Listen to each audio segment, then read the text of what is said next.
Kush ishte ifriti i përmendur në Kur'an dhe a konsiderohet ai si një lloj gjini i fuqishëm dhe i vrasë në natyrë? Ifriti padyshim që është prej xhinëve të vrasht. Përmendet në Kur'an në surën Neml ajeti 39 me radhë, ai ishte prej xhinëve shumë të fuqishëm i njohur për shpejtësi dhe vrashtësi natyrore. Pikërisht përmendet tek ngjarja e Sulejmanit alayhis salam që ne e kemi përmend në puntatën ose në ligjëratën e pyetje përgjigjet në të kalumen. Pikërisht vjen aty dhe ai ishte shumë i shpejtë. Dhe shpejtësinë e tij e rrëzoi kush? Imani i një besimtari të thjesht që thonë ta bi frunin e Belkizës sa hape mbyll syt, an kupton ajo? Kurse ai thonë ta bi frunin sa të ngritesh dhe të ulesh përsëri.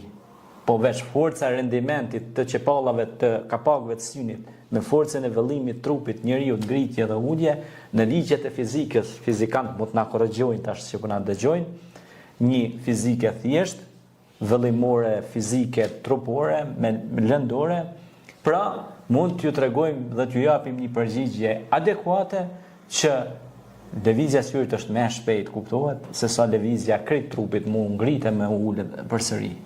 E ifriti thonë sa të ngritesh dhe të ulesh përsëri, tha Sulejmani, ta sjell, ta pruj përsëri ta bi frunin e Belkizës.